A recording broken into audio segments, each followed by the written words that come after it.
இன்று சட்டமன்றத்தில் திராவிட முன்னேற்ற கழகத்தினுடைய அரசு நிதிநிலை அறிக்கையை தாக்கல் செய்திருக்கின்றார்கள். இந்த நிதிநிலை அறிக்கையை பொறுத்தவரை அதனால் தமிழக மக்களுக்கு எந்த பிரயோஜனம் இல்லை. காரணம், தேர்தல் வருது.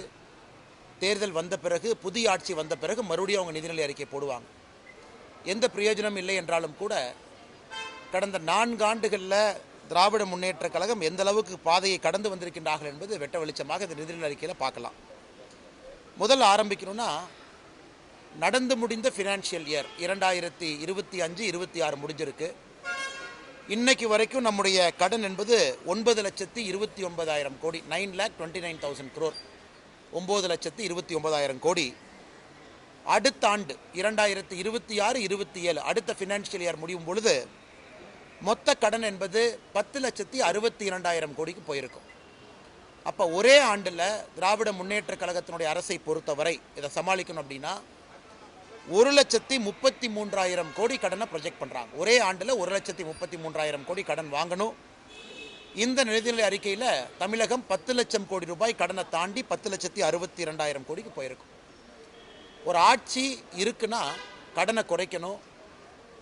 அந்த மாநிலத்தினுடைய பொருளாதார அடிப்படையில் அந்த கடன் குறைஞ்சிருக்கணும். டெப்ட் டு ஜிடிபி ரேஷியோன்னு சொல்லுவோம். அதுவும் தமிழகத்தில் குறைந்தபாடு இல்லை. கடனை அதிகமாகக்கூடிய ஆட்சி. போன ஆண்டு நிதிநிலை அறிக்கை கொடுத்த பொழுது மாநிலத்தினுடைய ரெவென்யூ ரெசிப்ட், அதாவது மாநிலம் எந்த அளவுக்கு வருமானத்தை ஈட்டி இருக்கிறாங்க அப்படிங்கிறத ரெவென்யூ ரெசிப்ட்னு சொல்லுவோம். அது ரொம்ப முக்கியமான ஒரு புள்ளி விவரம். திராவிட முன்னேற்ற கழகம் போன ஆண்டு நிதிநிலை அறிக்கையில் இந்த ஆண்டு ரெவென்யூ ரெசிப்ட் 3,31,569 கோடி ரூபாய் ஈட்டுவோம் என்று சொன்னார்கள். அதாவது இந்த ஒரு வருஷம் முழுவதுமே 3,31,000 கோடி ரூபாய் வருமானத்தை ஈட்டுவோம்னு. ஆனால் 3,09,000 கோடி தான் வருமானத்தை ஈட்டி இருக்கிறாங்க. அப்படி என்றால் இந்த ஒரு ஆண்டு காலத்தில் போன நிதிநிலை அறிக்கைக்கும் இந்த நிதிநிலை அறிக்கைக்கும் அவங்க கிட்டத்தட்ட சொன்னபடி 21,871 கோடி குறைவாக வருமானம் ஈட்டியிருக்கின்றார்கள். அப்படி என்றால் இது வருமானம் ஈட்டாத ஒரு அரசு, கடனை வாங்கி செலவு செய்யக்கூடிய அரசு என்பது நமக்கு ஊர்ஜிதமாகுது.